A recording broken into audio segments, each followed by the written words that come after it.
Hello everybody and welcome back to another tournament. Today we have Tasty Bait versus Two Dog Plant.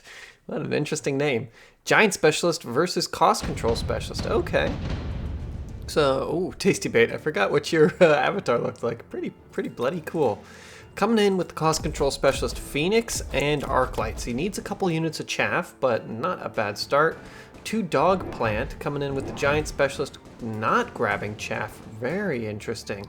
Instead picking up a couple of marksmen, that way you can take care of those Phoenix. Oh, this is going to be interesting. So we'll have to see how Tasty Bait sets up. If he decides to go heavy onto one flank, the Phoenix are the unit that's kind of out of whack here in his composition.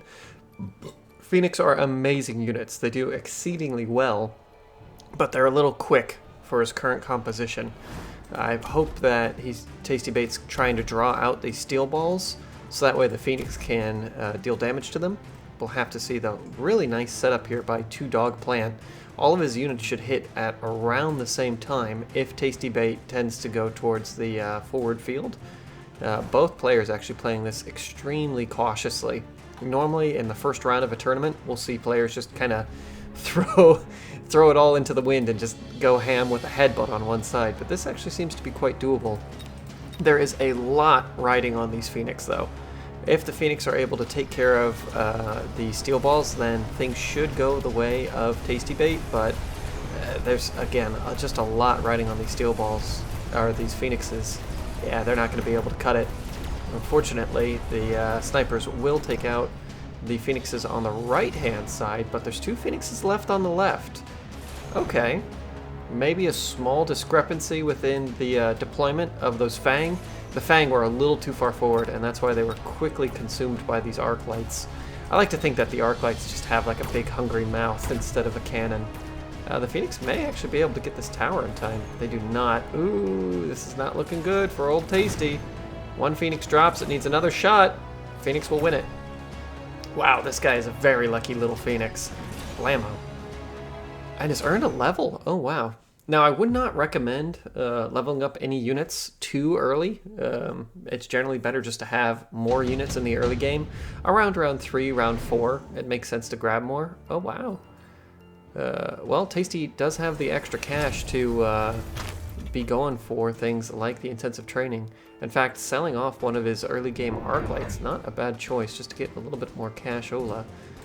We do see some crawlers coming out here. This is going to cause a little bit more trouble for Tasty, as he doesn't have enough Arc Lights to deal with this. Instead, going with Stormcallers. Okay, you know what? Not a bad choice. He could level up a unit. Interesting. Two Dog Plant going with a usable shield. These shield generators cost $100. They give you 40,000 HP, but it's not a very good economical move, because you generally just want to have more units out. In fact, I would say if you have the cash, it's generally better to level the units, but we'll see what happens next. I'm just going to turn off the chat log here in a moment. Yeah, these Stormcallers are going to wreak havoc. They're going to get so much damage in. The way that the crawlers are deployed is that it'll be able to kill off the background crawlers. Look at that. Now there's only like 3 or 4 crawlers left. And these Stormcallers do an extremely good job at damaging the steel balls, which just means that the Phoenixes can kill them that little bit quicker. All it takes is an extra hit from the Stormcallers. That way the Phoenix can kill them off in one shot. But look at this. Stormcallers outrange snipers. That shield does survive, but it was basically useless. I'm wondering why he went with such a far, such a shield in such a weird position. Underground threat by Two Dog Plant, not a bad idea. At least it will disrupt the Stormcallers. I wouldn't be surprised if Tasty went with the speed. No, instead deciding to skip. Okay. He doesn't have much to recycle at this point. More Mustang coming out here for Two Dog Plant. Two Dog is really going into a lot of different kinds of units with the anti-air capability. So this is something that you need to be concerned about while you're playing the game, is that you pick a unit to counter another unit. You know, if you're going to use your pawns to shut down the enemy's knight, don't bring your bishop and your rook and your queen all over just to silence one piece. You want to be able to use each piece efficiently, which if he's choosing that these Mustang are now the thing to kill off the Phoenix, that's great, you know, go with it. However, what were the snipers there then for? Maybe specking into a couple more snipers would have been worthwhile. Granted, these Mustang will still do exceedingly well against the chaff on the field. Well, both players kind of going down the same pathway here, but we shall see if it makes any difference. Tasty opts to go with the range increase on the Mustang. Generally considered the best upgrade for Mustang. Yes, the missile interceptor is quite good at getting rid of these Stormcallers, but they often don't work as well as something like a missile interceptor. Granted, the Mustang do respawn. We'll have to see. Level 2 Mustangs with range. Wow, that's quite good. That is quite good. These guys are going to be able to take care of those crawlers. Big distraction on the front lines, though, does mean that these Stormcallers are going to be alone and afraid against the majority of the enemy forces. Those Mustang are not going to be enough to kind of turn the tide of battle here on the left, or on the right. The left might go the opposite way, though. Those level 2 Mustang with range are very powerful. Stormcaller's actually pulling off a lot of aggro here, so that the Mustang can damage the Phoenixes just enough, and that extra range making a huge difference. Wow! Look at that! These Mustang are putting in work! If they can distract the sniper, they might be in a good spot. No, doesn't matter. Well done here by Tasty. I think that the range upgrade on any unit is generally the most important upgrade, just because shooting first is really all that matters. Missile Strike is an amazing card. I love it. The barrier's quite good, though. It's 60,000 HP. Instead of opting for the improved fire control, could go on these Mustang, and they do. Mustang fire extremely quickly, so increasing their damage is very popular. Opting for a Vulcan here for Tasty. Two Dog is still thinking about what to pick. Looks like it's going to be some Phoenix of his own. More single target damage units. Interesting. Two Dog definitely has a very interesting variety of units. Variety isn't always the spice of life, though. Sometimes it's better just to pick a unit and stick to it. Both players opting for upgrades fairly... Oh, I like this by Two Dog. Just pulling something that is going to be hard to deal with on a flank is quite a good maneuver. If he could back this up with some crawlers, I honestly think if he'd moved these two flanking units back 2-3 squares and then left room, which he does have for a unit of crawlers to come in here, it just adds a little bit of annoying noise that the enemy will have to deal with. Those Mustang did a great job at taking out the steel balls, though, and it doesn't look like they're gonna be able to make any work happen. One of the Phoenix is even surviving.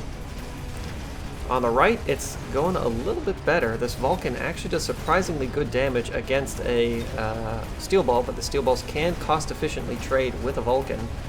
Right flank seems to be suffering as well, as these arc lights are now level 2. They're able to take a lot more damage.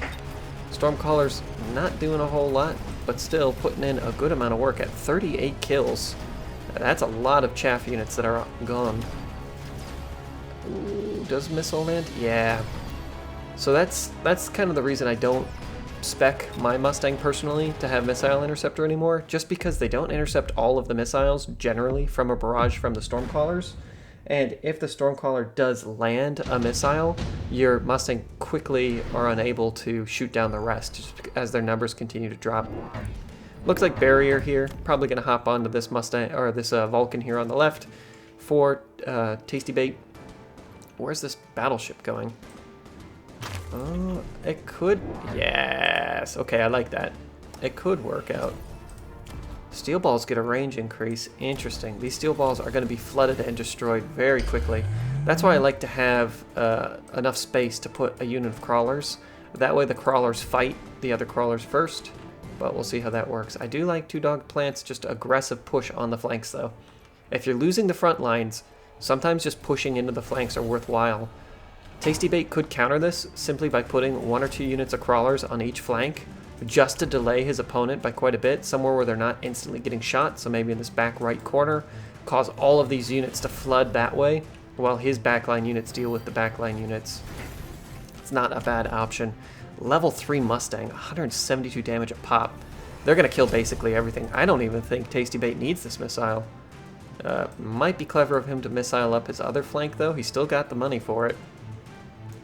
That's the great thing about being the cost control specialist, is that those deployables are just so much more cost efficient.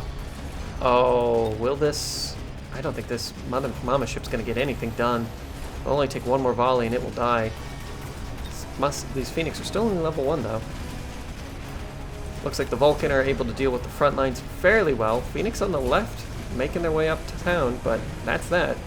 And with the fall of the tower, I have a pretty good feeling here that Tasty Bait's going to be in a world of hurt. These level 3 Mustang, looks like the majority of them survived though, and they should be able to cut through a lot of this damage quite quickly. Let's see if the Vulcan can quickly take out the other tower, or defend the tower even. Yeah, it looks pretty good actually. Tasty's probably going to win this. Wow, it's not very often that you win a double flanking maneuver with a deployable on it, but not bad here by Tasty. And now he knows that the opponent didn't put those crawlers that I was talking about over there. Oh my god, those Mustang are level 4. He's in a pretty darn good position. Shield drop by both players. That shield is actually very useful for 2-Dog Plant. He can put that on one of his units. Oh, instead of going for the front line, you can deploy the shield on the flanks though. So if these guys are getting overwhelmed, put them on the flanks and put something that can take care of chaff, like these Mustang, very quickly to help protect them, i.e. if there was a unit of Arclight on both sides, that could work out quite well. Instead, opting for Mothership, Overlords even, I like to call them Motherships, right at the very front with Overlord Artillery. There isn't really much that can hurt the Overlord, but yeah, that's a pretty ballsy spot to put it. Oh my. So this is where we're starting to run into a problem where 2-Dog Plant is just continually spawning more and more units to deal with the same problem. I would recommend instead upgrading these Mustang and going heavily into Mustang as they deal with the majority of the units on the field minus the Vulcan. Back up the Vulcan, or back up the Mustang with some high-powered snipers, or the steel balls, or heck, maybe even a giant of your own like a melting point, and I think a 2-Dog Plant would be in a much better position. Right now, these flanks have just been completely neutered. More Stormcallers, not a bad choice here for a Tasty Bait. I would not be expecting a sudden transition to Overlords just because there's already some very high-powered Mustang on the field. But if that's the way that 2-Dog Plant wants to play it, I mean, it would definitely catch me off guard. I'm not sure it's very good, but it would catch me off guard. Looks like we have some people thinking that Tasty's going to win this. I don't like to bet on those things. I feel like it's unsportsmanly. Overlords did a great job, but they're totally dead now. They didn't cut through that flank quite quick enough, and these Mustang are going to earn themselves a huge level if they get the kill. Either that or the Phoenix will. Stormcallers don't really need to upgrade at this point. They're really just here as chaff denial / getting a little bit of these Mustangs delayed. Another reason why a lot of players don't opt for the missile interceptor is that the Mustangs will hold position while shooting down the missiles, which just takes them out of the fight. You lose all that Mustang DPS. So sometimes it's better just to let the Mustangs land, the missiles land, but the Mustangs deal damage. Oh. Improved Wraith. It's kind of fun. Wraiths are actually surprisingly good at killing aerial units. A lot of players don't realize that Wraiths shoot up as well. They hit air to ground and air to air, so they work actually quite well as a surprise unit. Looks like 2-Dog Plant chose to recycle his Overlord. Not a bad choice. Just going crazy here, spawning out a whole bunch of stuff, a ton of fire, and a war factory. So much money has gone into unlocking things, but as a giant specialist, I mean, he saved quite a bit on unlocking these two. So not a bad idea. Missile just to take out these Mustang. He'll get them. Needs a follow-up though, as I'm pretty sure these Mustang will tear through these two Phoenix without any issue. Wow, look at this guy just go. If there was if he'd gone with the Mothership upgrade, that could actually be quite annoying. Oh my god, both players just choosing to burn each other's flanks. I think 2-Dog Plant is going to suffer more from this though, because his units don't have range. Range on the Phoenix is actually quite powerful. We can see the players are already posting GG. If you didn't know, a game of Mechabellum is spectated in the past. So I'm a minute and a half behind, roughly, what the players see. So sometimes when I'm casting these games, you'll get weird insight as to what's going on, as the players might smack talk each other. In a very kind way. I've been very impressed with the community of Mechabellum. Interesting here, Tasty did not burn the Midnight Oil and trying to go for like a coup de grace. I actually like that quite a bit. He's already so far ahead on HP, there's no point in burning the Midnight Oil. Let your opponent do it, and then move forward from there. Now, after round 6, 7, 8, I'd start burning the Midnight Oil every single turn. If you haven't already, I'd highly recommend you check out Surrey Mechabellum's channel. He left a very good tips video on like how to, just general tips for increasing your MMR, and a lot of it is just incredibly useful information. One of the things that I'd highly recommend is don't run your units so far away that they don't participate in the battle. This poor little Vulcan. He did his best. This guy's spawning out Phoenix though. You might get another Phoenix spawn out of this. Yeah. Might. No, it goes down. These Phoenix might win it. That tower drop might be enough. No, it's not enough. He still has to kill 4 Phoenix. GG. Well played. That's the great part about the War Factory. If the War Factory had been the thing running around like crazy, two dog plant may have had a better chance. It's not uncommon for players to spawn 2 or 3 War Factories in the background and then just have them run back and forth, spawning out everything that is possible. I mean, suddenly it's a huge mass of units, but you generally want them spawning units that you've already upgraded. Round 2 of the tournament, we have Dilo versus Barch. Quite a fun name here, Barch. Interesting choices for both players. Now, the cost control specialist with Fang and sledgehammers have become much more common. The idea is that you put the Fang right across the front with the sledgehammers right behind them. It's actually quite difficult to deal with.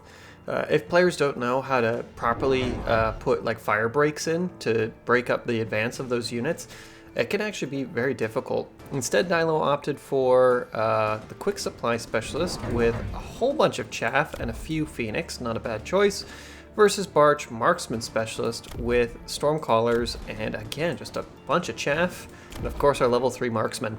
Not a huge fan of the marksman. It's okay if your opponent opens up with quite a few medium units, or if you're specifically going against the giant specialist, just because it can output quite a bit of damage. But this guy gives up so much XP that, let's say a unit of chaff ends up killing him. Not a huge fan of upgrading chaff, but in that case, sometimes I will. Because a level 2 unit of crawlers survives against a unit of Mustangs so much better. Of course, having that double HP means that they make contact and can deal a lot of damage. So let's say you have a unit of crawlers here, especially with the crawler get free upgrades. Suddenly you can just have a huge swarm of those little guys. So not a huge fan of level 3 marksman, just because he does give up so much XP in the early game if you end up losing the round. Phoenix very heavily here on the left. Not a bad choice, actually. Building your Phoenix up together means that they can deal with the medium units quite well, and also they have a little bit more protection against the sniper. It just gives your guys on the ground an extra turn to shoot back. But yeah, these chaff units are going to get absolutely slaughtered by the Stormcallers. Stormcallers, great at getting rid of Fang. And you know what? Not half bad at getting rid of crawlers either, just because, as you saw there, that spread of shots tends to hit all the crawlers while they bunch up. This level 3 sniper's got quite a bit of work to do, but he can handle it. And actually, the Phoenix aren't giving out a bad amount of XP either. How much does this guy end up at? 699. Aw, yeah. Good job, my man. Round 2, Dilo still has a bunch of cash. The haste module is very common. Instead, Barch goes with the subsidized arc light. Okay. Subsidized arc light plus the junior manufacturing specialist is incredible.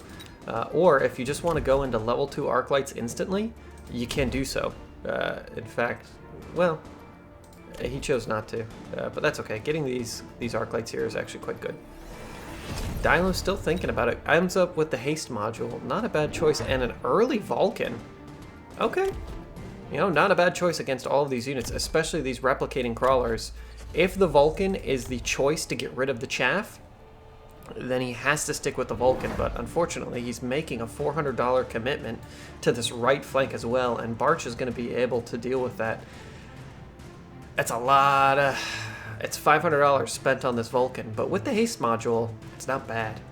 increased attack by 45 or by 40%, and the Scorching Flames by another 125%. This Vulcan could be dealing a ton of damage.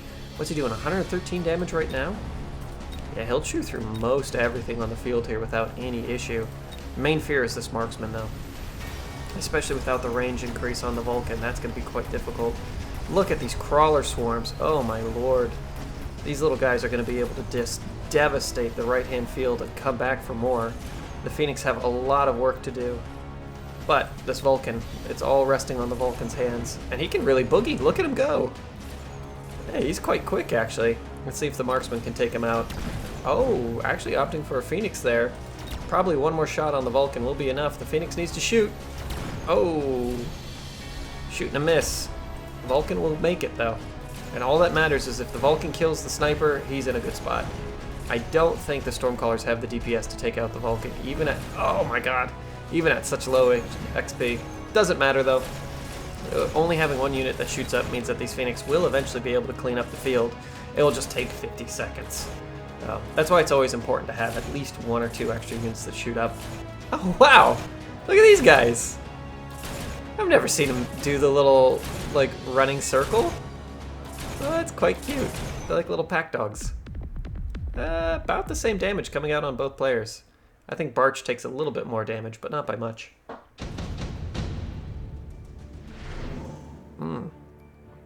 Enhancement module is incredible. Barch agrees with me, but really best use on a giant. And this guy cannot level with it. Portable shield's not bad though either.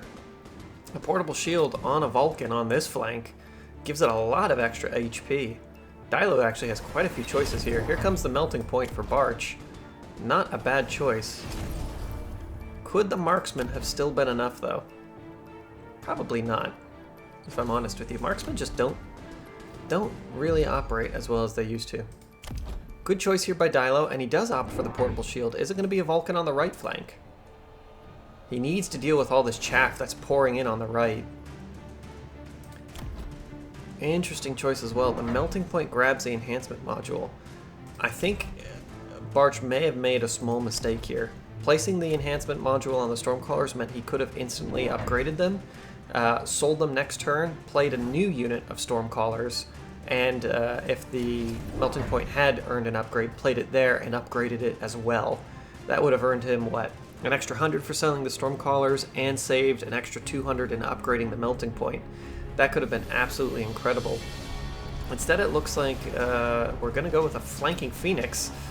Not enough. Gets instantly taken out by the new sniper here in the background. Not a bad choice. Do these crawlers have any upgrades? No. They are just fodder for these crawlers that can reabsorb and change their, or recreate them. What is this upgrade called? Replicate. Yeah, replicating crawlers is absolutely amazing. I don't think the Phoenix have the DPS to deal with this melting point in time, but there is enough Fang here shielding it. Only 2 snipers. We could see another problem where there isn't anything that shoots up. It depends on if these Phoenix all get cleaned up by this Marksman. Strong possibility, as the Phoenix probably need 2 shots to kill off the Marksman at this point. They deal 1500 damage. Yeah, that's that. Not a bad choice by Dilo, though. I do like flanking Phoenix.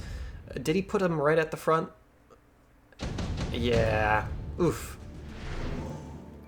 Barch goes with, both players go with the top supply specialist. So this is something I really don't like to see. Positioning your Phoenix or any of your high damage dealing units right at the front means that you don't have room to play chaff in front of them. If these Phoenix were just right back here, the sniper would have taken a little bit longer to get to them, which means they may have spawned in time just to deal with the Marksman. So I think that would have been a much better choice. We finally see this Vulcan coming down, and he gets the shield. 50 bucks wasted there. The melting point didn't get the upgrade, and now we're sitting on a ton of cash. Really strange game. I do like these dancing crawlers. Another very big tip here. Don't have all of your crawlers run at once. If you set it so that 3 of the crawlers at the front are still running forward, and you can do this, and the majority of your crawlers are still running away, those 3 crawlers will run forward, the missile will activate it, kill those 3 crawlers, and your guys can still scoot away and draw all of these units away as well. Very, very useful. Would highly recommend. As it is now, there might be 2 or 3 that survive just because of the way that this missile is positioned and the crawlers are. So we'll see. Another tip is that if you put the crawlers ever so slightly further back, often some of them survive. Yeah, it looks like 3 or 4 of the crawlers live, so they'll still draw away all the missiles. But it's nice, it's handy having another whole unit come swarming back in. Level 2 crawlers will be able to survive the flames slightly better, but the Vulcan still just deal with them so well. And now this guy's going to be able to just pull back this wing. Unfortunately, there's nothing here that really supports the Vulcan. If there was a couple Phoenix on this flank as well, this guy would be doing quite well, but these background crawlers are going to make a world of difference here. Right now, I may have given it to Dilo, but that tower falls real hard. This guy's able to survive a ton of shots, and you know what? The Fang were able to get in there and just absorb a bunch of damage as well. This Vulcan might die before killing the crawlers. Oh, he does. But I believe it was the sniper who got the kill. That's why we didn't see a whole bunch more crawlers spawn out. There's 1 crawler left, or 1 sniper left, and he's got a lot of Phoenix to clean up. But he'll do it. Dilo needs a very good answer to the crawlers. Right now he's got Vulcan. He just needs to stay with the Vulcan. This is a tough choice for Dilo. Both players opting for the underground threat. Really? So the supply specialist, I think, was a trap there. Reason I say that? The game is probably not going to last more than another 2 or 3 rounds, so you would have a small increase in your investment, but very unlikely to continue forward from there. I think these Vulcan need an upgrade. If the Vulcan had a range upgrade, I think they'd be performing significantly better. Wow, and the melting points come out. With double upgrades, these Vulcan are in a really tough position now. I think the energy diffraction is a very slept-on upgrade for the melting points. I always put energy diffraction on my melting points with range, because even if that 1 beam starts hitting, the damage scales on melting points. So over time, that 1 beam will go up to the same damage that a full beamed melting point would do. However, it just means that the melting points are just so much better at dealing with the damage that can be put out by chaff units. They can just kill them off much, much quicker and still deal with giants fairly darn well. Really love the energy diffraction. Looks like it's just going to be mass underground threats. Tons of things coming out here. The underground threat normally does spawn more crawlers than a unit of crawlers does as well. So these guys should win it and then come back and get the tower with just a whole bunch more crawlers than usual. That's why Replicate is so powerful. Oh my. Huge amount of crawlers coming down the middle. This could actually spell disaster here for Dilo. And come the background crawlers. Let's see if enough survive to make contact with the tower. They do instantly attack when they hit, but these Stormcrawlers pulling a great defense. I don't think it'll be enough, but the Stormcrawlers being distracted is quite good as well. As these crawlers make it in, the tower still drops. This Vulcan's doing his best. He's not going to live, but that was not bad at all here for Dilo. He should be able to wrap this up without much of an issue, as a whole bunch of Phoenix survive, and Barch takes his first real damage in the game. Good comeback. The Vulcans still do not have any upgrades, though. Giant Hunter, a little late in the game for Giant Hunter, and there aren't really many Giants left on the field. I always want to pick up as many economic cards as possible, but sometimes it's just not worth it. Barch choosing to upgrade more and more of his crawlers. Not a bad choice, but I feel like the crawlers could be countered a little bit too easily now. Vulcan also coming out for Barch. A lot of heavy units here. I like the choice of more Phoenix by Dilo. I think Dilo would benefit, though, from playing something on his opponent's flanks, just to draw away these units a little bit. Even if it's a unit of crawlers, then you back it up suddenly with a couple of Vulcan or something. That could be quite deadly. More crawlers coming out here for Dilo as well. He's unaware of the Vulcan now on the field. Barch has already spent all of his cash. Having all these crawlers at level 2 isn't bad at all, though. It just means that the Vulcan have to take that extra second to kill them. Now the Vulcan do have the range enhancement, though. It really shouldn't matter too much. $400 in the bank for Dilo. He could choose to upgrade both Vulcan.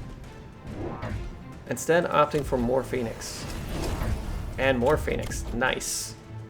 Yeah, just having a huge amount of Phoenix is not bad, as the anti-air on the field I mean, a melting point with energy diffraction does deal with the Phoenix quite well, but otherwise, these Phoenix are pretty much set. Man, both players have so much extra cash. I'd love to see these crawlers get one more upgrade. Whatever you can do to offset the crawler wars does normally benefit you heavily.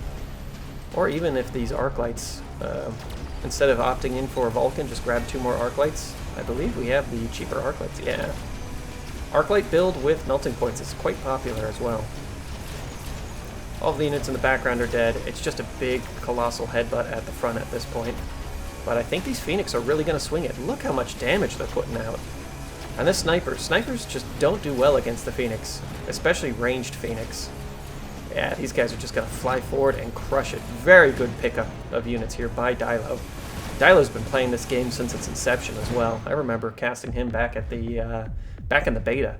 Ton of damage coming out here in Barch. Full 360. Dilo now looking very dominant in this game. Barch is, of course, on death's door. The nuke could make the difference. Instead, opting for an incendiary bomb.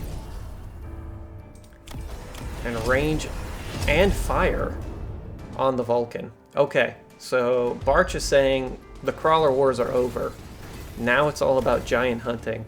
The reason I say that is that if the incendiary bombs land anywhere in this general vicinity, the majority of the crawlers on both players' side are going to die. I think this actually favors Dilo slightly, just because he does have some ranged chaff as well that can absorb shots for the snipers. So we'll see how this goes. A very good ability, or a very good increase, are the Fang armor enhancement, or range enhancement, excuse me. Just because it helps keep them further away from the Vulcan, and when you have this double layer of chaff of crawlers and Fang, it means that your crawlers often distract the Vulcan just long enough for all of the missiles to land. All of the crawlers die, but your Fang are still there to be your next line, and if they're not marching in, they can deal a little bit of damage. Only if you're really going into a heavy Fang build. But I do like having fast crawlers with ranged Fang. Works out quite well. Positioning becomes key, but not bad at all. Barch didn't really commit to these flanks. I think he is missing a small opportunity here. If there was a Vulcan right here, or something that could absorb that shot, those crawlers could suddenly become a real issue. Huge amounts of fire going out on both players' boards.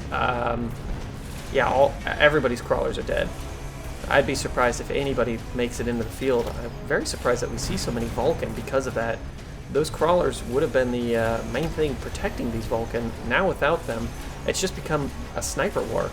And the Phoenix tend to win sniper wars. They hit harder, they have great range. That's that. GG should be called here in a moment, as Barch doesn't have much of an issue, or have much life left in him. Well, that's the power of building your box. I really like what Dilo did in this game. He knew what he wanted to use as an answer. Vulcan Phoenix is a very powerful combo. GG. Round 3, Monst versus General Wombat. Wow, what a cool name.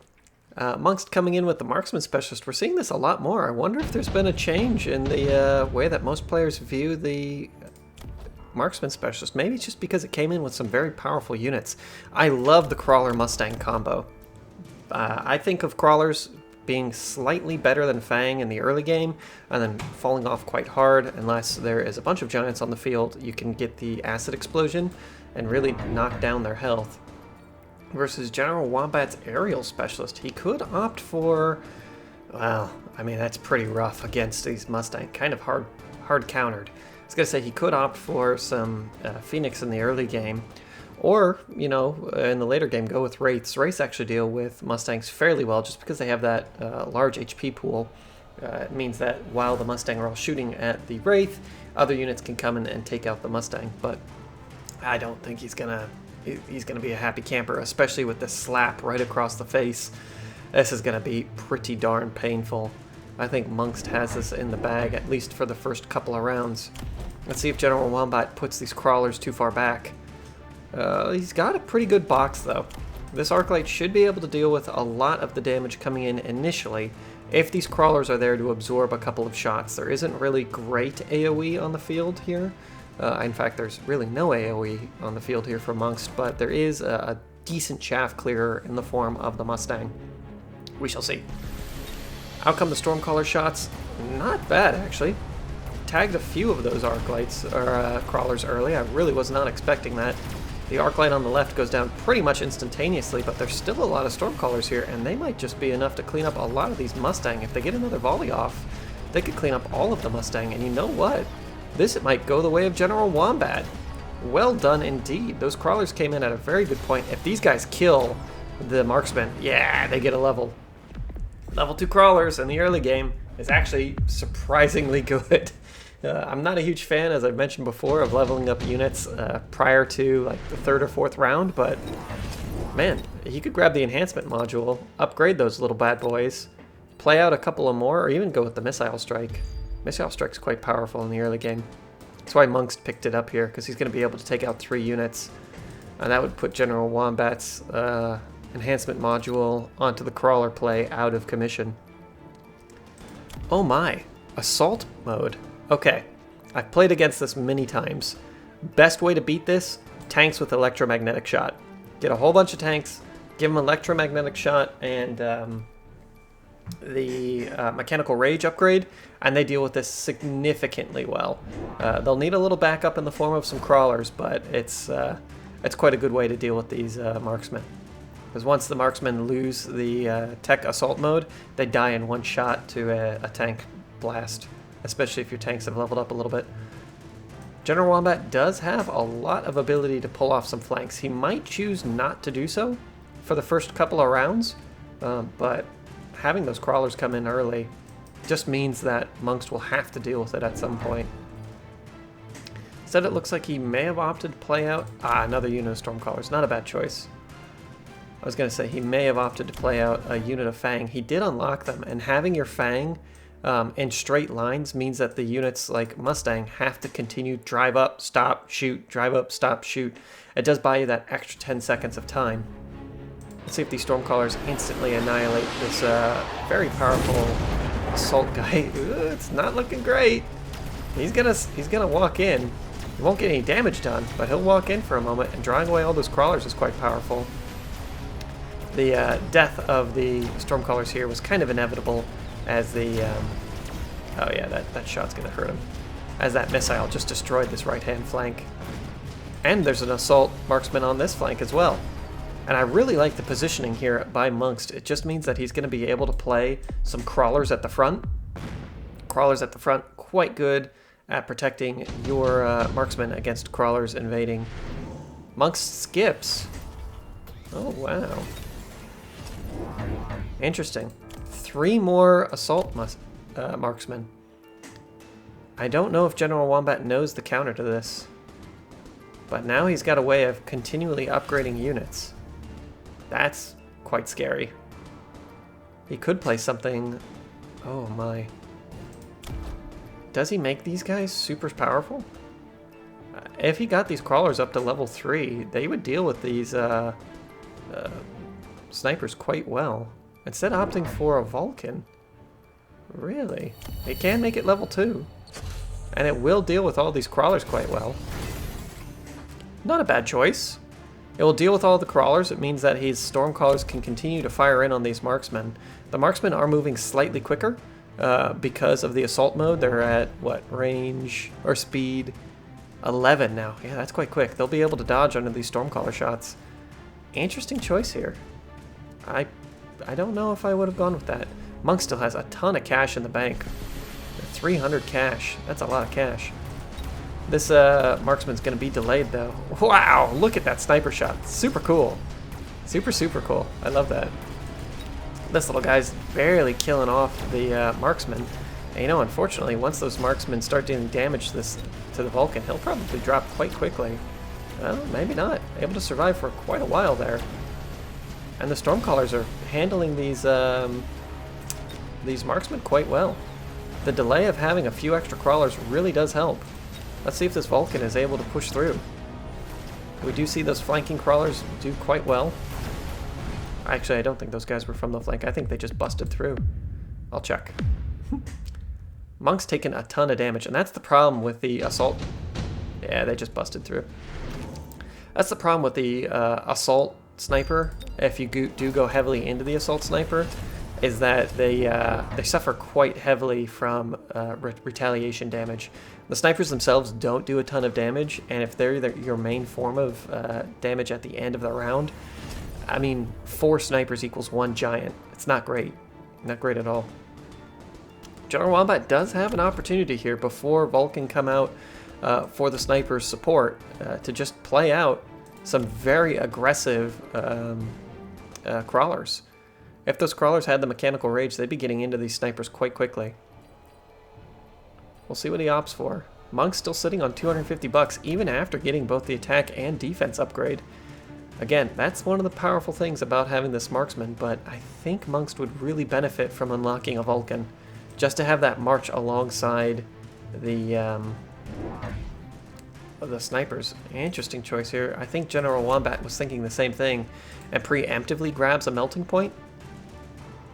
Just because I bet he thought that the Vulcan would come out on this flank, which is kind of what I was thinking that Monst would do myself, so not a bad choice.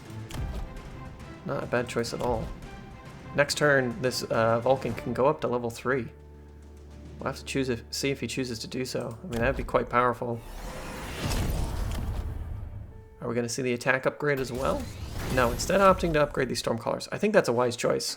The Stormcallers deal a significant amount of damage per rocket, and that could be the thing that just puts the Vulcan over the edge, or yeah, allows the Vulcan damage to just go over the edge that little bit more. I have to see. Ooh, yeah, he's dead, and then those crawlers will come back. Honestly, the melting point is not a bad choice here, even against the snipers.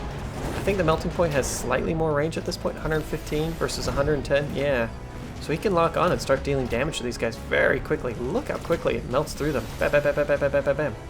Even before that second shot lands. If the Vulcan drops, though, that's a lot of XP. Yes, the sniper's going to go up to level 4. Ouch, Monst takes another big hit. I like this defense by General Wombat. It's not the tank build that I normally use to deal with it, but you know what? It's not bad.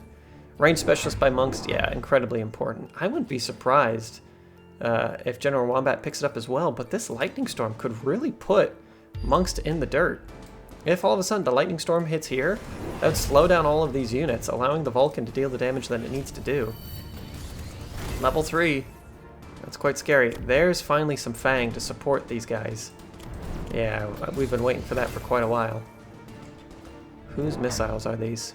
It looks... God, when they're right on the edge there, it's real hard to tell. It looks like they're Monst's, and I think he's using them just to kind of get rid of some of these crawlers at the front. I wouldn't be surprised if General Wombat just plays 3 units of crawlers right at the front here and gives them the subterranean blitz, just so that they just power in there that little bit quicker.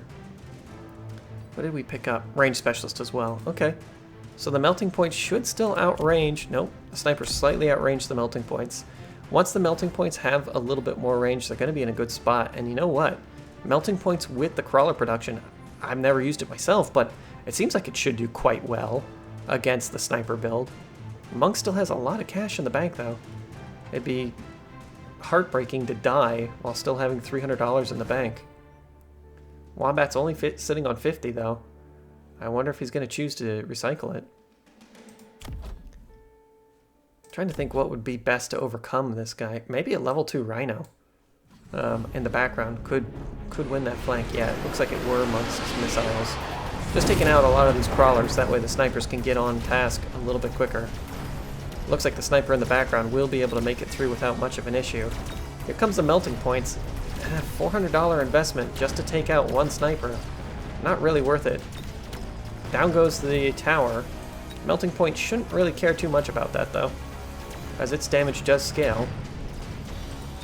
It's not looking good here for old General Wombat. But you know, I don't really think it matters too much, as the amount of damage he's going to take is minimal. What is that, like 1,000 damage for round 5? Maybe a little bit less? Monst kind of has an uphill battle at this point. Senior attack specialist for Monst. Instead, General Wombat skips. Interesting. And grabs the electromagnetic barrage on the melting points. Wow. That will shut down these snipers quite hard. There still isn't anything that can get in here and deal a lot of damage to these guys, but once these crawlers get the mechanical rage upgrade, they're going to be in a really good spot. They'll be able to close that distance quite a bit more and delay a lot of those snipers. Out come even more crawlers. Wow.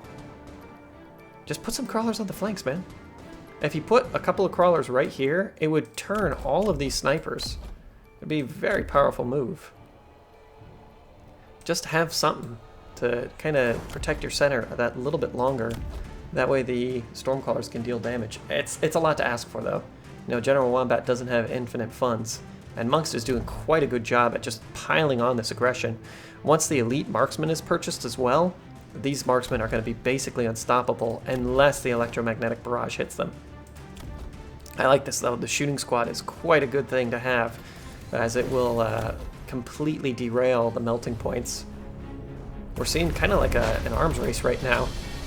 Oh, I thought these Fang had range, but it's just the range specialist does such a good job at dealing that. Look at this. Well played here.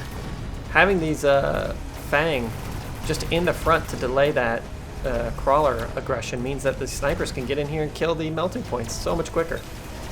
Oh my gosh. That is just huge. One tower drops. This Vulcan is now just giving out XP. Even with the loss of the assault mode, this sniper still hits for, what, 16,000 damage a shot? General Wombat's in a really rough spot. He can still lose another 1 or 2 rounds, though. Monst grabs the electromagnetic blast. I wouldn't be surprised if General Wombat doesn't as well. I would not be surprised if he doesn't do so as well, but these crawlers just need a couple of key upgrades in order to make them a threat. If the crawlers can suddenly be spawning out more crawlers, be moving quicker, all of a sudden they become very, very dangerous. Until that point happens, though, having all of these level 1 crawlers isn't really serving much of a purpose. Looks like Monst is really scared of the electromagnetic blast as well, but Wombat just skipped. More Fang coming out. The Vulcan don't have range. Look at the trap that's been built here. What a great play here by Monst. It looked a little dicey. There needs to be some units right at the front. There needs to be a delay. Oh, that delay isn't going to happen. That delay is not going to happen. That's rough. That's very, very rough. Maybe if the, what is there? 1, 2, 3, 4 units of melting points were still dropping crawlers, that could be useful in this situation. It's not the best, but it could be useful. By deleting these guys, it's going to help for a moment, but not by much. At least these Stormcrawlers don't instantly die. This Vulcan's doing quite a good job at cleaning everything up, but now it's the only thing with HP. Or it's the only thing standing between the tower. And you know what? These snipers will have no problem getting rid of it. Oh my, the left flank is already done for. These melting points may be able to kill off 1 or 2 more snipers, but I doubt it. And these Fang are coming in at level 3, level 4, level 5 in some cases, because of the insane levels of the marksman. Oy, this is looking pretty dicey here for General Wombat. Orbital Javelin from Monst. You can pop it on any of these Vulcan and would be in a very good spot. Oh, what a good placement. Able to take out 2 giants. It's very important to space your units out by 2 or 3. These crawlers are still basically useless. And if the crawlers were just upgraded, literally like a mass crawler, it wouldn't be great, but it would do moderately well. And here comes the coup de grace from Monst. There's almost nothing that shoots up here, and all of these melting points need to be used to shoot down snipers, which again is not the best choice for them. Do these... Yeah, I think the Stormcrawlers with electromagnetic shot would have been a much better choice. Right now these melting points are basically just being used as electromagnetic shot killers. I mean, it's not the best. I think this is it for General Wombat. GG all around. Well played here by Monst. That's why I'm a big fan of the tank play. You can use the tanks, back them up by some Mustang right around the other edges, and the tanks with electromagnetic shot deal with the marksman quite well because they get rid of the chaff that would normally be used to stop them. You can have a flying unit come in behind it to take out any of the marksmen, like any of the medium units that might be used to try and stop the tanks. I just think it's a slightly better answer. It did look good here for a moment for old General Wombat, but here comes all of these flying units, and I don't think there's an answer at all. Yeah, they're just going to cut through this. Man, it's crazy to see a melting point die in one shot to the snipers, but it's gotten to that point. GG. Really well played here. Really well played by Monst. Let me know what you guys would do in the comments below to try and counter this. I love to see the box and the aggression. And be sure to like and subscribe if you want to see more Mechabellum content. On to the next round. Mechabellum had a little bit of a hiccup there and put me onto the home screen for a second. We've got Sparty versus Luminescent. I've never seen Luminescent or Sparty play, at least I don't believe so. Making it quite far in the tournament though. Sparty coming in here with a giant specialist, picking up a couple of units. Chaff, I do like this. He has great wave clear. Luminescent also has pretty decent wave clear. Ooh, this is supply specialist. I honestly think the supply specialist is my favorite of all the cards. All of the starting specialists, I should say. No real drawback, pretty good economic advantage over the course of the game, and I am one of those players that likes to play for the long game, so I often have games now go to like round 10, round 12, because I just slowly grind down my opponent if I don't immediately go for a headbutt, which is something I've become more and more accustomed to. I've been watching a lot of videos about different ways to set up your units, and often setting up near the front lines is not a bad idea, as we just saw in that game with Monst. And although Monst looked like he was in a rough spot for a little while, he really pulled back. I think having a few more fire breaks for General Wombat would have been very useful in the last game, but it is what it is. Sparty's looking like he's going to come in here relatively slowly as well. Oh, all of these units here on the right are fairly useless, and that's what the power of coming in all the way on the left-hand or right-hand side. Now, I think that Sparty might do fairly well here, just because these steel balls are going to enter into the fray against what is basically 3 units of crawlers, and the arc lights are slightly out of position.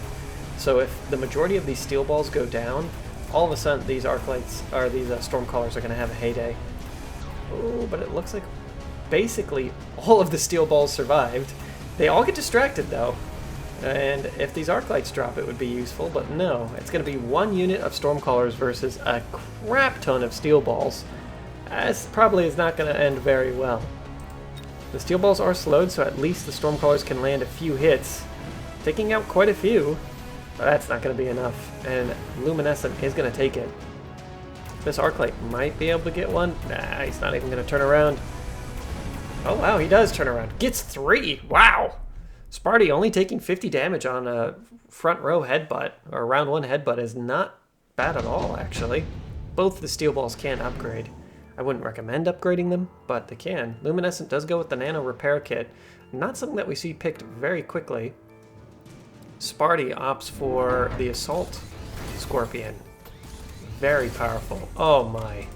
Yeah, these steel balls are going to have so much HP. And another arc light. Very good choice here. I do like these fire break fang. That should help quite a bit. We do see some more fang here on the right hand side, and it looks like the crawlers might be being phased out here for some fang. They just move that a little bit slower. Quick lightning round. Look at these fang go, just immediately shooting away. These guys are dead though. Those stormcaller shots are just going to ruin them. And the fang are actually putting out quite a bit of damage, just because they are all in range to actually be hitting. These stormcallers are going to do quite well for themselves. These guys have so much work to do though. Putting out a ton of damage. 18,000 damage already. And they're going to earn a level fairly quickly if they can kill one of these steel balls.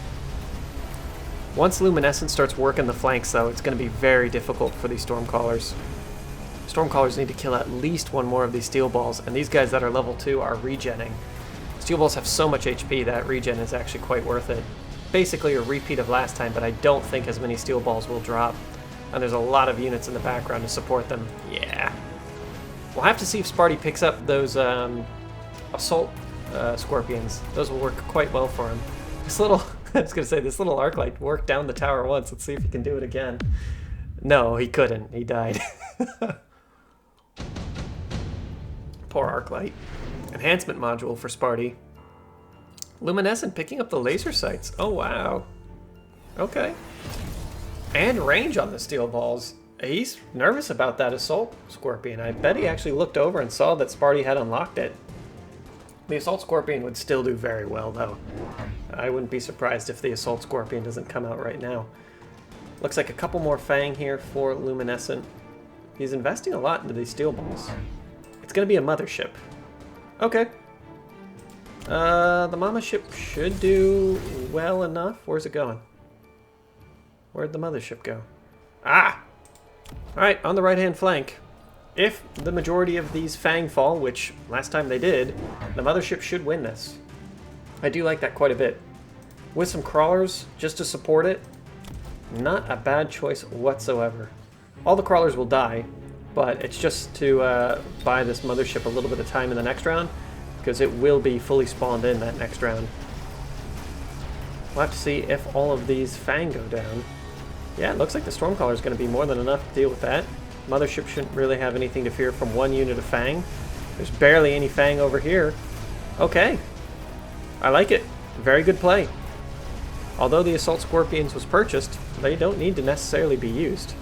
Even one of the level 2 steel balls with the increased damage, or the increased life going down.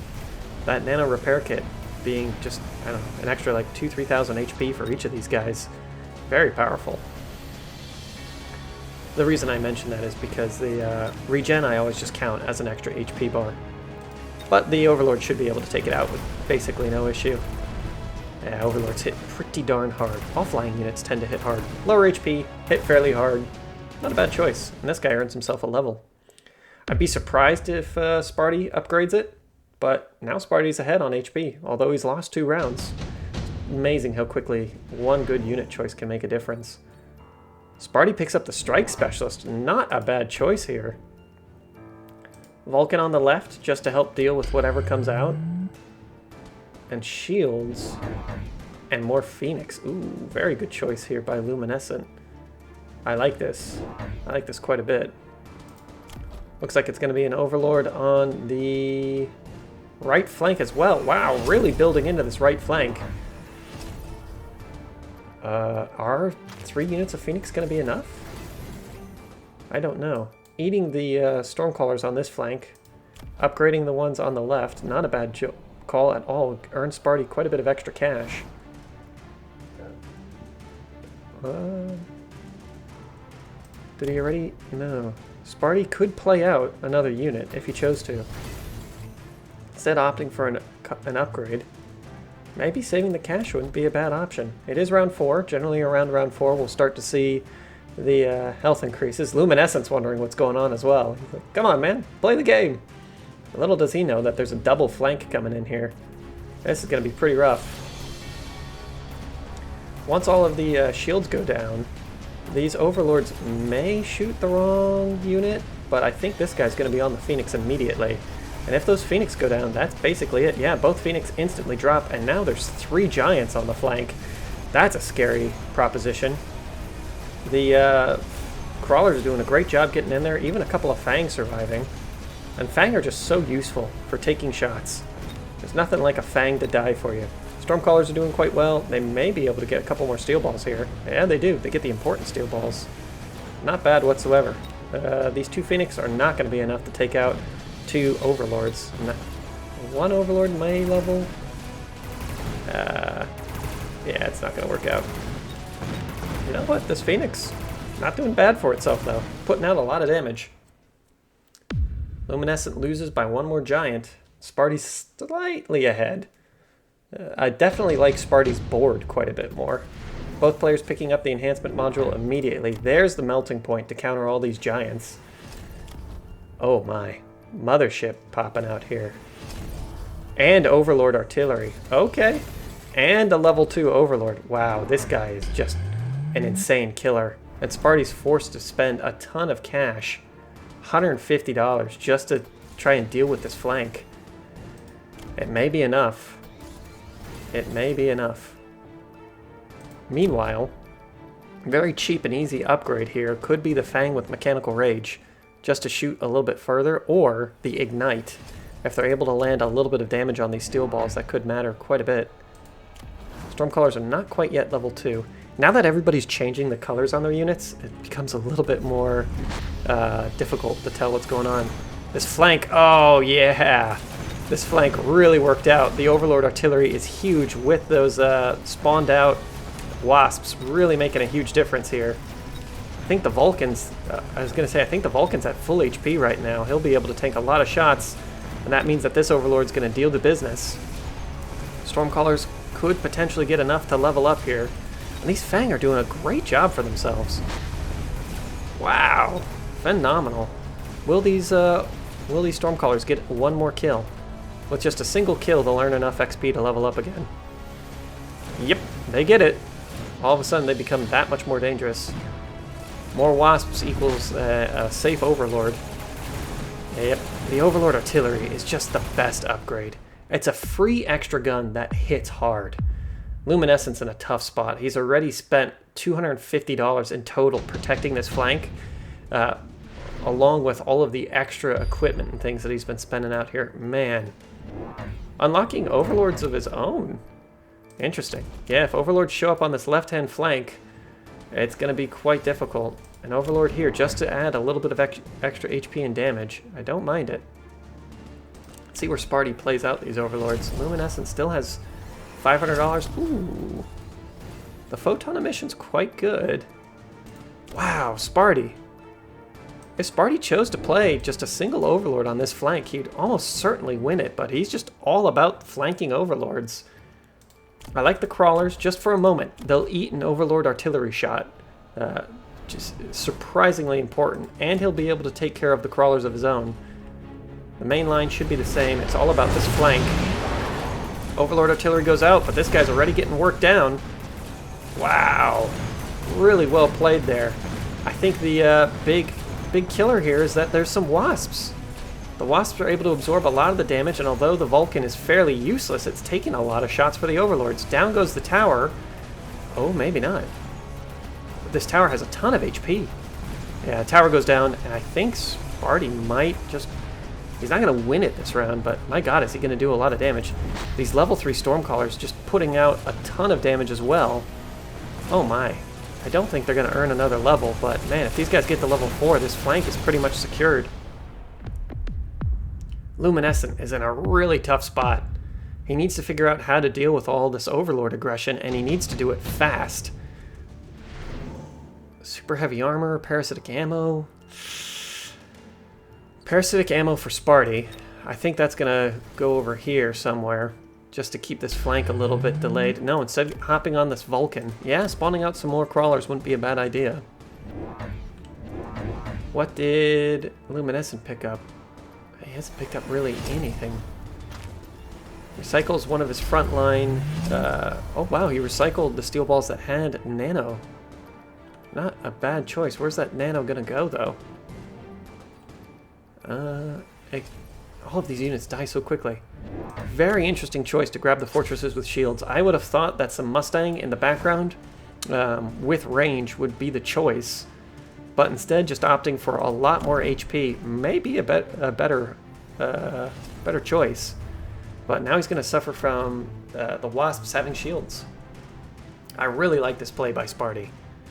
I think if Luminescent had answered it with flanking units of his own, I mean, look how weak these this center board is. All of it is positioned right here. All of Sparty's important units are on the right-hand flank.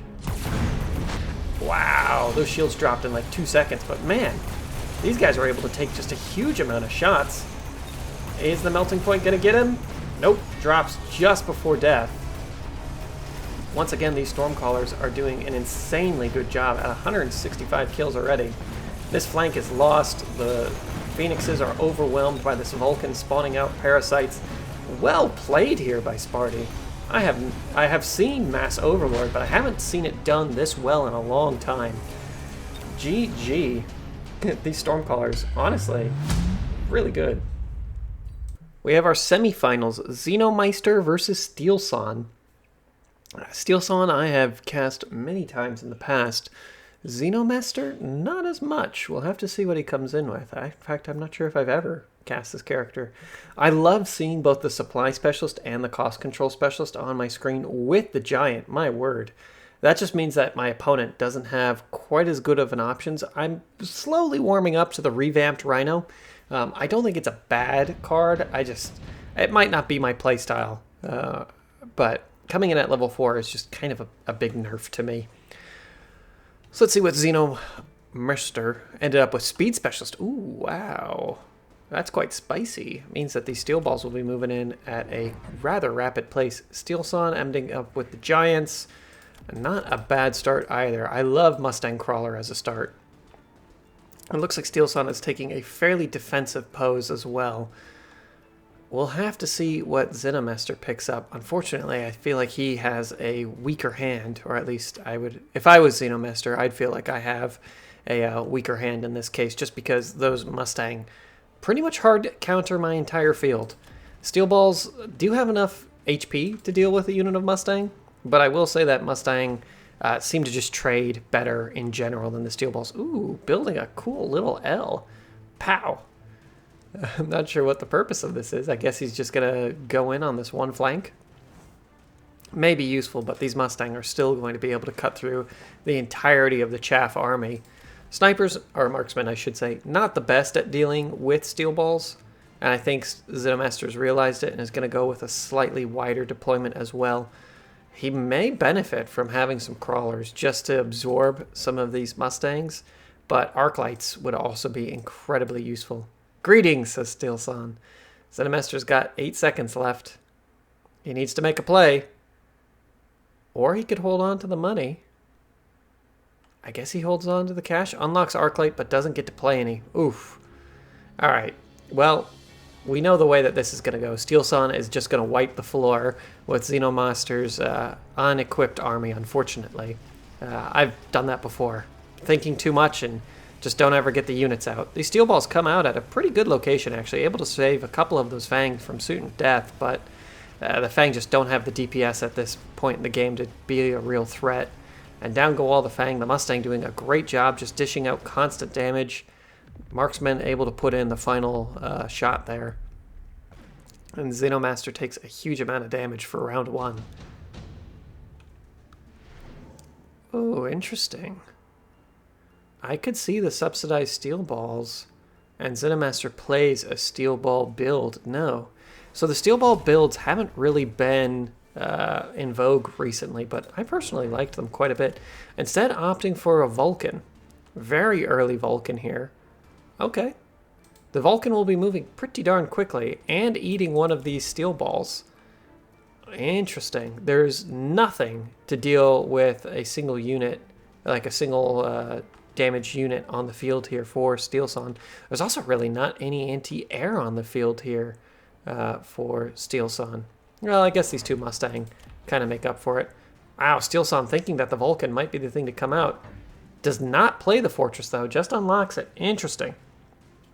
More Mustang. They're not going to do very well against the Vulcan. And this Vulcan should be able to kill this entire field basically by itself. But I do like this Fortress. Fortresses are a fairly good counter to Vulcans until the Vulcan gets the Ignite and Scorching Flames. The Fortress will pretty much not one shot, but deal with the Vulcan very, very well. Here comes old Vulcan now, able to just deal an insane amount of damage, wiping this entire right-hand flank clean pretty much by itself. There's a little bit of support in the form of these Fang, but I think the Fang killed like 2 Mustang. Question is will the Vulcan be enough to clean up this left flank? I would think so. He is going to be able to delay these units a little bit because of these steel balls in the background, but well, actually, you know what? The Vulcan with the support of these Fang, oh man, the sniper's putting in work. I was going to say those Fang could be in a very good spot to actually support the Vulcan. Oh, and that's it. It wasn't quite enough. I'm pretty sure here that Steelon placed a couple of flanking units. Let's take a look-see and see if they're there this round. Yeah, some flanking crawlers. Really well played. Barrier? Yeah, Xenomaster instantly picks up the barrier. Both players pick up barrier. Interesting that Steelon chose the barrier. I wonder if he's going to unlock... yeah, there it is, a melting point. I was going to say, you don't really want a barrier on your fortress, although the barrier comes out and it's slightly better. Having the barrier upgrade on your fortresses overall, as the fortresses level, will be more useful. Especially because you can play 3 fortress and just have 3 reoccurring shields. Very useful for getting rid of some of those pesky spells or skill cards, whatever you want to call them, in between rounds. Things like the missile strike, orbital bombardments, all those things are cut down quite a bit by having some fortresses with shields. No flanking units, though this Vulcan is going to do quite a bit of damage. And in fact, having the range on him is very useful, because all of these slow units will get in the way. Nothing here to deal single point damage, though, and this Vulcan's going to die in the flames of his own ambition. Once the melting point gets online, he's dead. This guy on the left, though, is going to do a great job. Clean up a whole bunch of these units. These Fang might even get the marksman. Yeah, they do. Good for those little Fang. The little Fang that could.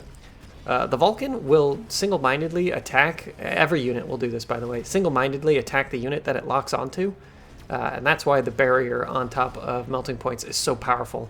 Because if they're spawning out crawlers, oftentimes units will target the crawlers over the top of the melting point, and in doing so, it allows the melting point to get online and build up enough damage to kill it off. Looks like Steelon's going to deal at least 500, well, he's going to deal 500 damage. And this melting point's almost, oh really? I was going to say it's almost certainly earned itself a level. It hasn't. Wow. That is surprising. Range specialist for Xenomaster. I would be surprised if Steelon does not pick up the range specialist. No, instead going with the nano repair kit. Interesting choice for Steelon. It definitely saved him a ton of cash this round, but extra range is, in my opinion, the most important upgrade for any unit. Just generally speaking, units have such low HP pools besides giants that getting the first shot off oftentimes kills at least some of the entities within that unit. Now these Vulcan are hitting from a very far distance, and if the Vulcan are able to get both the Scorching Flames and Ignite, they suddenly become giant killers. That's something to be a little bit nervous here for Steelon. But at this point, I feel like he is in fairly good command. Ooh, some Phoenix coming down here for Xenomaster might be the difference. I don't think so, though. I think it's too little too late. There needs to be something in the background here defending this Vulcan's feet, if he doesn't want the Vulcan just to instantly target down the melting point again and waste all of its damage. This guy's earning himself quite a bit of XP. Should get to level 2 here. Yeah, almost instantaneously. This bad boy, I don't think he's ever going to get to level 2. There just frankly isn't enough damage here. Some of the flames are cooking off units that are getting a little bit too close. This guy's going to have a great time killing off all these units, but there's nothing here to deal with a melting point. There's a little bit of Phoenix left. Like, oh, I shouldn't say a little bit. There's one unit of Phoenix, but it's not going to be enough. The Phoenix can be targeted by the melting point. This guy doesn't have the nano repair kit, so eventually these Phoenix will be able to kill it. But I don't think they'll ever be able to kill this guy. And down goes both Phoenix. Can the Vulcan do it? Yes, he can. That's his level. Poor Chunkus. He doesn't do any damage to this melting point at all.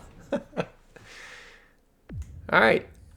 Xenomaster's in pretty rough position. He's not quite in the danger zone yet, but coming into round 5 and not dealing a single point of damage to your opponent is very rough. Steelon grabs the tech spec. Assault Vulcan? Really?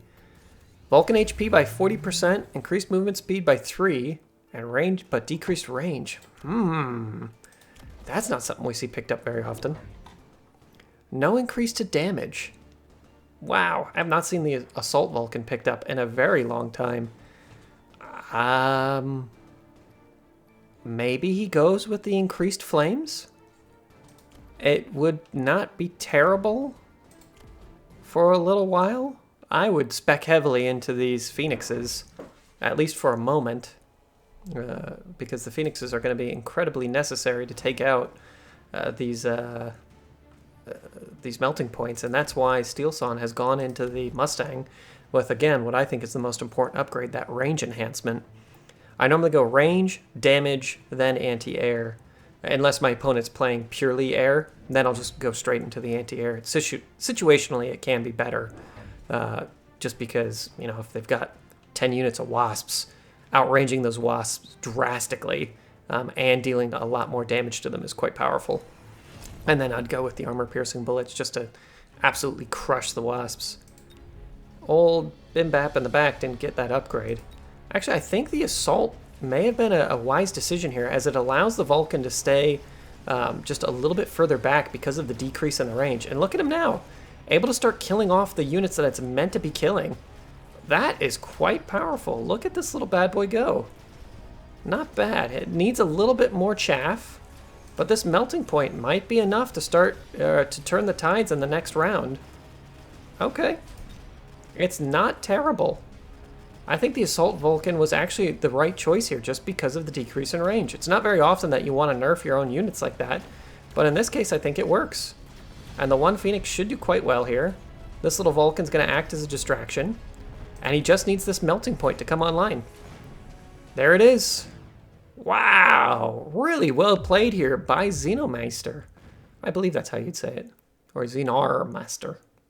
Steelon takes his first bit of damage. He's got to be a little bit nervous about that. Amp Core, most likely going out on the Giant. Or a Giant. Maybe this third Giant. Xeno's thinking about it, picks up the Amp Core himself, plays it on the melting point on the right, with increased range as well. Is it just going to come down to who has the most melting points? Is that how we're playing this game? Be odd, but it could be the play. A shield here. Interesting choice. Steelon could just go with the 3 ground-based giants if he felt like it. He could play his own Vulcan and fortresses. I don't think it's a wise decision, but man, Giant Hunter would be quite a bit of fun. I think having a unit or two of crawlers on the flanks would actually be very powerful for either player again. Perhaps not as much here for Steelon, but definitely for Meister, especially if those crawlers suddenly had the subterranean blitz. Just to get in here and really mess with some of these units right along the edges could be quite powerful. Melting points are already online, dealing what little damage they can to the chaff. Man, but this Vulcan's making a huge difference in clearing away all the chaff units. This melting point might be a little bit too far forward, though. We'll have to see. Whichever melting point makes contact with the enemy melting point first generally wins. Unless there's a lot of support fire, that's generally the way that it goes, and this Vulcan is doomed. Yeah, melting point wars. It's whoever makes contact first, and I will say that Steelon's units are much better at clearing away chaff. That ranged increased Mustang are just great for killing off all the unupgraded Fang. And Meister's once again very close to the danger zone. Electromagnetic Blast is very powerful. Steelon does not pick it up. There's the blast. It should at least cancel a lot of the damage that's coming out of these Mustang. Oh, maybe not. Steelon instead invests heavily into shields. I like the play. I think that Meister could make a pivot into Fang, or he needs to make... Honestly, I think the Fang pivot's honestly the best, but I don't know if he has the time. If all of a sudden these Fang had the Mechanical Rage and Ignite, they would be doing a lot of damage. But until that happens, he's in a tough spot. You just need the Fang to be able to shoot. Even just shooting once deals a ton of damage, and now that these melting points have the electromagnetic barrage, it kind of shuts down any Fang play. But all of a sudden, a whole bunch of Fang showing up on these flanks, dealing a bunch of damage, that may have been a better option than going for the melting points in the first place. Because now it's a little bit too easy just to counter the melting points. Mass Fire, I do like this from the Vulcan. They should be able to clear away a lot more of this chaff, but the Mustang with range should be able to ignore the majority of the fire. It's only when they close in to kill the towers that they'll really be burned. Some of them actually get struck there. Not bad. Melting Point Wars, it doesn't look like it's going to go the way of Meister, as that electromagnetic blast should be able to cut down on the range. Melting Point versus Melting Point. Oh, that regen might be the thing that kills it, and it is. Meister goes down. Well played by Steelon. Moving on to the finals.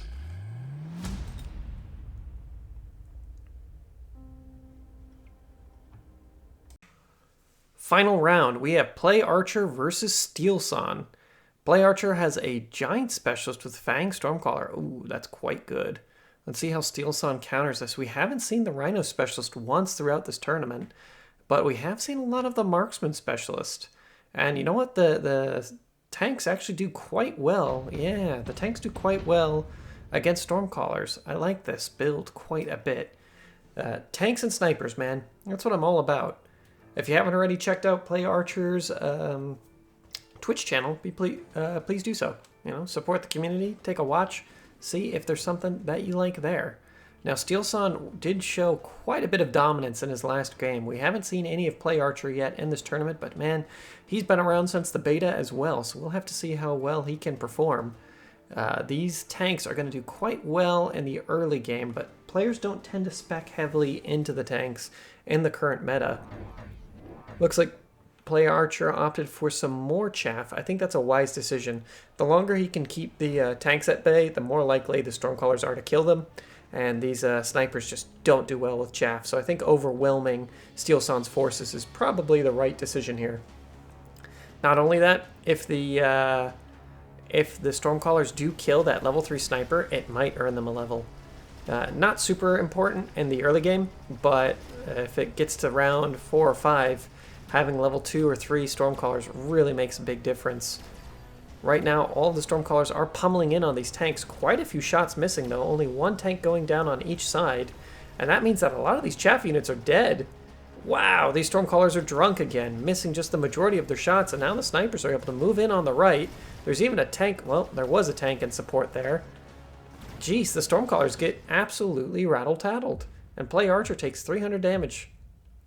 Not bad, though. Early game, you tend to lose 1 or 2 rounds. Don't worry about it.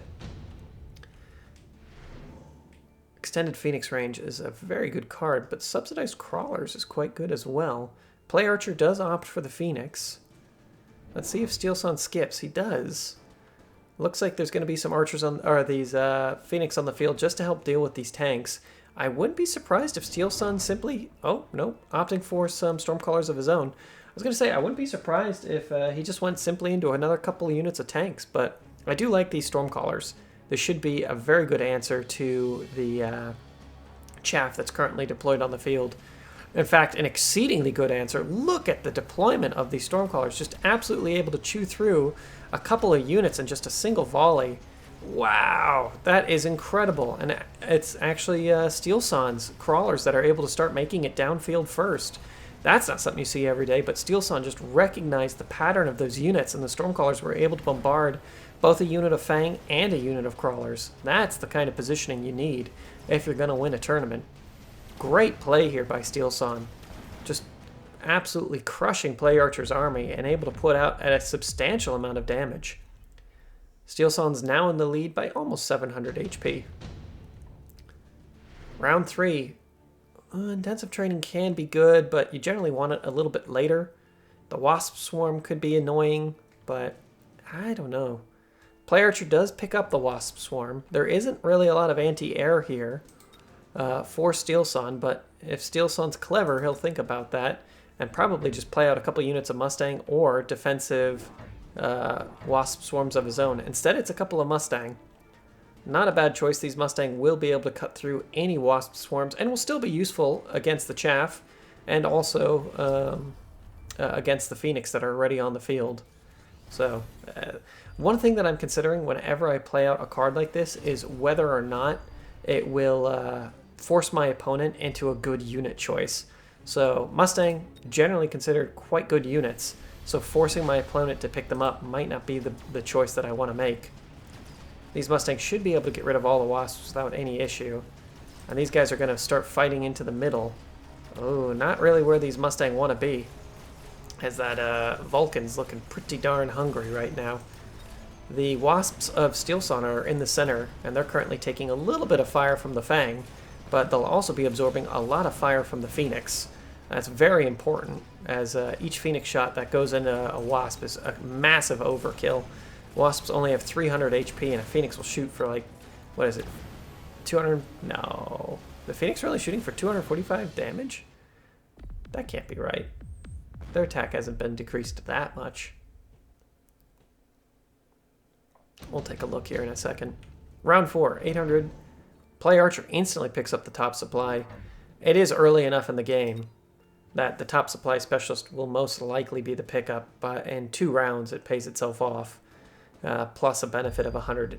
Yeah, Steelon picks it up as well. Dance of the Crawlers in the center. You love to see it. Kind of negates the Stormcaller positioning here. Will we see more Mustang? Probably not. It's going to be tanks. I think the tanks are a good decision. Maybe even one more tank, and a quick upgrade wouldn't be bad. One more tank, upgrade these bad boys? No, one more tank and upgrade the tanks and grab a Stormcaller, just to have slightly better positioning there. Not a bad choice. Still no answer to the crawlers in the center besides these tanks, but the tanks being there is actually quite important, as now they're able to start firing in on all these these crawlers that are coming in. Getting a ton of kills there. Mustang working quite well at clearing off some of these Fang before getting targeted back down by the Vulcan. There are some decently leveled snipers here, and once the Stormcallers are able to start firing in on the Vulcan take an insane amount of damage. Just giant units in general struggle so much against Stormcallers. Of course, minus Overlords. I know somebody's going to tell me in the comments about Overlords. Not that my comments are ever like rude or hurtful. In fact, there normally aren't very many. But, you know, something to think about. Cover your T's, dot your I's. Steelon takes his first loss in the game. And I think a lot of it's coming down to a lack of range on his part. Improved power control system by Play Archer. I wouldn't be surprised if Steelon opts for the same thing. Improving the damage of some of these Mustang would be incredibly important, or speccing very heavily into these tanks. Right now the tanks would... Oh no, Steelon actually opted for the missile. And where did that attack damage increase go for Play Archer? Ah, it went on the Vulcan here on the left. Okay, good enough. It doing 162 damage is quite a bit, but right now, Steelon has a good opportunity where these tanks could be really pulling a lot of weight for him. We'll see what he picks. He's still sitting on it. Play Archer has 250 left in the bank. Opted to go with the incendiary bombs on the Vulcan. It's not a bad choice. Instead, Steelon opts to go Giants himself with a very far forward melting point with range. Okay, the melting point will most likely be the first thing shot at. I like this distraction crawler, though. It should be able to cause the fire from the Vulcan to go the wrong way. Crawlers in the center just to try and pull all of the opponents to the center as well. Not a bad choice, and a missile interceptor here as well for Play Archer. We'll have to see how this fire spread works out. Missile was able to kill off a lot of units in the backline. The Vulcan's kind of in an awkward spot in the center field. Not the worst spot, though. And it looks like this melting point is getting distracted by a whole bunch of useless Fang. Meanwhile, the Vulcan's being targeted down by a bunch of snipers. Do these Phoenix have enough range to outrange a sniper? No, they share range, but it is enough, as there's just, frankly, a lot more Phoenix than there are anything else. Down goes the melting point, and these Phoenix are doing a great job for themselves. Very, very good job. I think the snipers will need range, and or they'll need to be a little bit more tankage. The tanks, honestly, are a great answer here for Steelon. I know I sound like a broken record, but they do an incredible job at clearing away all the chaff and surviving a bunch of damage that would normally come out by the Vulcan. Feels like Steelon is just picking a bunch of cards to try... There it is. Rolly the bumper cars on the tanks, but still not enough of them. I'd like to see 3 more units of tanks. And the positioning of these very forward melting points makes me nervous. But Steelon's slowly adding on more tanks. That is the answer to the current field. Now, tanks can be countered quite easily by things like Rhino or mind controls, the hackers.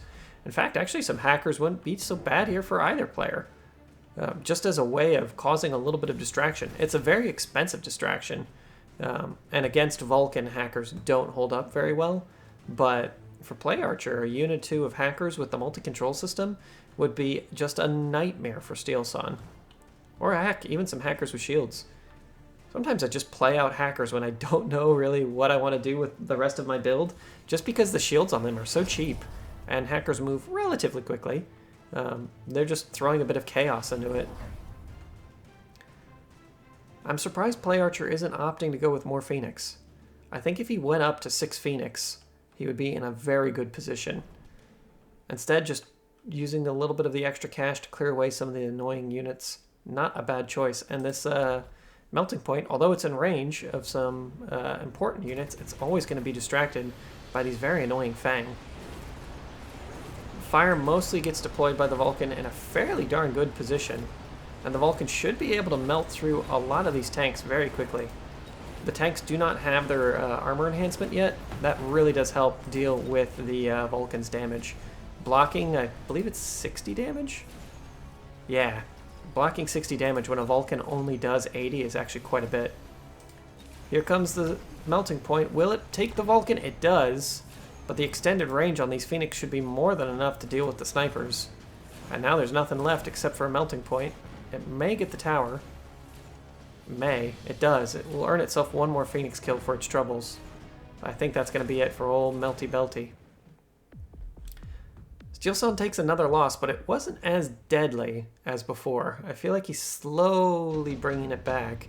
And that's going to make Play Archer a little bit nervous. A lot of that was mostly due to the orbital bombardment that we saw. So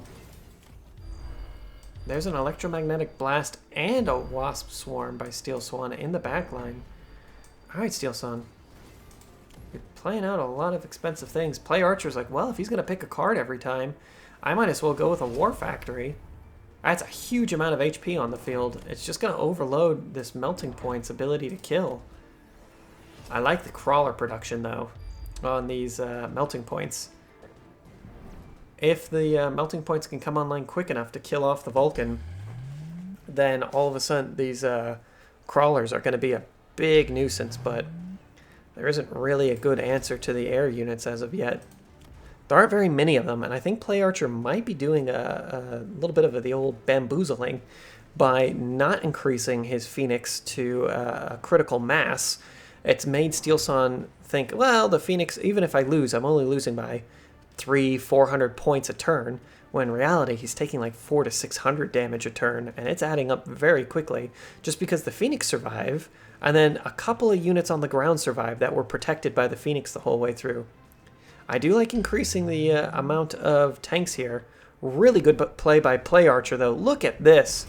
Putting some flanking units just to draw away all of these guys is an incredibly powerful move. The Phoenix are all distracted for a moment, but I don't really think the Phoenix were too necessary very early into this fight.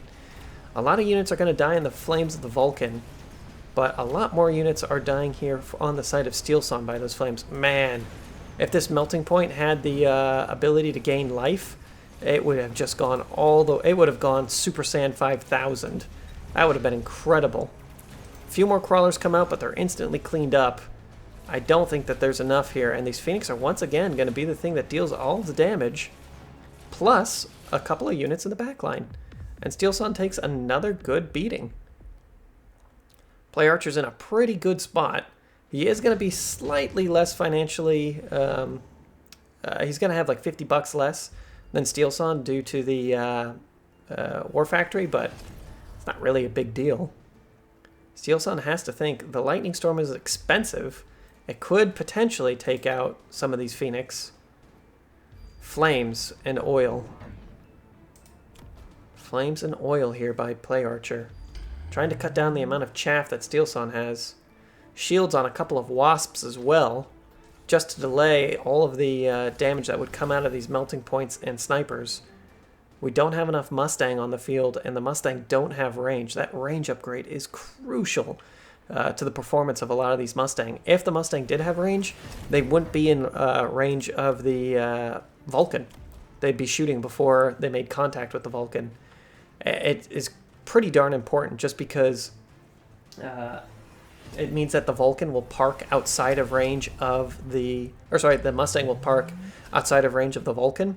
And if they do so, they'll most likely be shooting at things that aren't the Vulcan, which means that they're going to be able to clear away a lot more chaff before the Vulcan gets to them. More melting points coming out here. Not a bad decision, especially with this extra crawler madness, but we'll have to see if it's enough. Lots of money coming down. It will protect a few of Steelson's units, or burning the Midnight Oil will protect a few of Steelson's units, but not that many. Out comes the mass fire. Lightning Storm's doing a very good job at clearing away the majority of the Phoenix on the left-hand side. Nothing to stop the Wasps here besides a couple of Mustang that were very well positioned inside the shield. Down goes all of the chaff, and things are looking a little bit more dicey here for Play Archer. Melting points are already on top of that War Factory. War Factory drops. A bunch of crawlers start coming out from these melting points directly into the fire, though. Oh my, Play Archer's going to take a huge hit. Is Play Archer dead? 1, 2, 3, 4, 5. Not quite. Steelson, though, making a huge comeback. This is the last round of the tournament. Gee Louise, Play Archer grabs the laser sights. Laser sights over range specialist. Steelson needs to think about it. Opts for the range specialist. We have more War Factories. They aren't producing units yet, though. And more Wasps. Wow. Once again, the dance of the crawlers. I'm surprised we don't have another unit of Stormcrawlers on this flank. It is going to be Mustang here for Steelson. Lots of Wasps for Play Archer. The Mustang now have range. They should be able to get rid of these Wasps fairly easily. Burning the Midnight Oil here for Steelson. I wouldn't be surprised if we saw a couple of shields come down in the same positions as last time. Look how many spells Steelson has acquired. That's a lot of skill cards. Both shields in relatively the same spot. This level 3 melting point's going to have to deal a lot of damage. No new flankers. Let's see if these Mustang are able to pull their mustard. That fire is really hurting Steelson at this point, as the majority of his units just fly into the fire and die. Melting point's quickly able to take care of the shields. The tanks are in the front, and the Mustang are dealing with the Wasps fairly well. More fire, but it looks like these melting points are getting distracted a little bit too much. We'll have to see. The level 3 melting point on the left has gone down, where the one on the right and center take huge kills on the Vulcans. 2 melting points killing a War Factory. My word, that's not something you see very often. As soon as the shields drop, the War Factory is dead. Yeah, the War Factory gets absolutely annihilated. Are there going to be enough crawlers on the field to deal with all these Phoenix? I would think so. My word, mass melting point. That's not something you see every day. GG Play Archer. Well played, Steelson. The Dark Horse coming back for a win. I think my heart rate actually went up a little on that game. Congratulations. We have our winners. Congratulations, Steelson. Hey, and the T-Man coming in at number 3. Not bad. Interesting that Play Archer did get 4th place, even though he was in the finals. That does happen more often than you'd think. If you see your name on the list, congratulations in participating in the tournament. I hope that you guys liked the video. Be sure to subscribe, and we will see you in the future. Goodbye.